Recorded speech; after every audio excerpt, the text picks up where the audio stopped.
देखो आज्ञा आज राज्य तथा सारा भारत वर्ष गोमाता असुरक्षित अच्छा आप देखिथे प्रत्येक दिन कौटी ना कौटी बेआईन गोचालाण कि गोमांस जबत हो खबर कागज शिरोनाम रोचे विगत दिन में सनातनी केसरिया हिंदू बाहिनी दीर्घ 8 ରୁ 10 वर्ष धरी गोमाता को सुरक्षा देवाई कार्य कर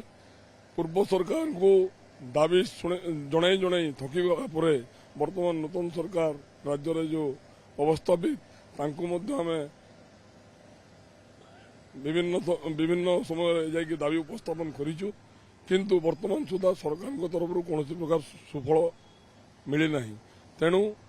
संगठन तरफ निष्पत्ति निगला आम निज अधिकार निज आम राजरास्ता को ओह्लैवा आम आमरण अनशन करवा यही उद्देश्य नहीं आम 6 दफा दाबी नहीं आमरण अनशन गत मार्च 11 तारिख रू बसीचु आज तृतीय दिवस अनशन दुखर विषय कौन प्रशासनिक अधिकारी वर्तमान सुधा आसी आम सहित आलोचना करना किंबा सरकारी स्तर में कौन कथा आग को जाना आम आशा रखीचु वर्तमान सरकार से आमर दाबी गुड़िक निश्चित रूप ग्रहण करी कार्यकारी करेंगे एवं सरकार जेपर्यंत आम दाबी को ग्रहण करी कार्यकारी न करी घोषणा न करी आम अनशन उठू ना। मु प्रद्युम्न दास सनातनी केसरिया हिंदू बाहिनी वरिष्ठ सदस्य आज आम ये राजरास्तार बसीचु गोमातार सुरक्षा पाई एवं गोमातार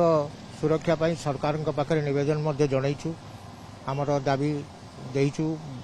आईन मंत्री को आज सकाल गोटे मेमोरांडम देलु काली आम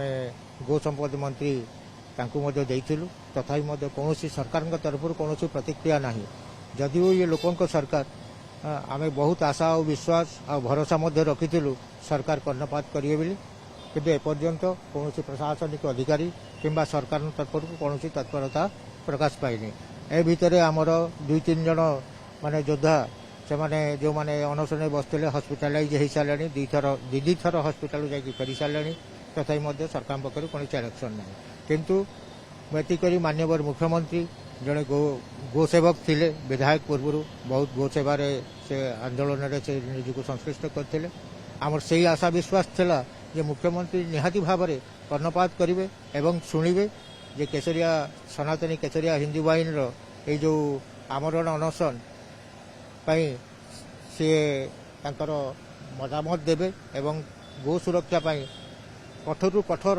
आईन प्रणयन करेंगे। गो माता जो माँ कहूचे से माँ आज राजरास्ता आसिया पड़ुची माँ अस्तित्व को खोजापी लज्जा लगुच आज्ञा किंतु आशा भरोसा विश्वास अच्छी विगत 24 वर्ष शासन काल में गोटे एफआईआर रजिस्टर जो होना ये से गो माता जदि एनकाउंटर हो पारे संभव अच्छी आमरण अनशन सनातनी केसरिया हिंदू परिवार जारी अच्छी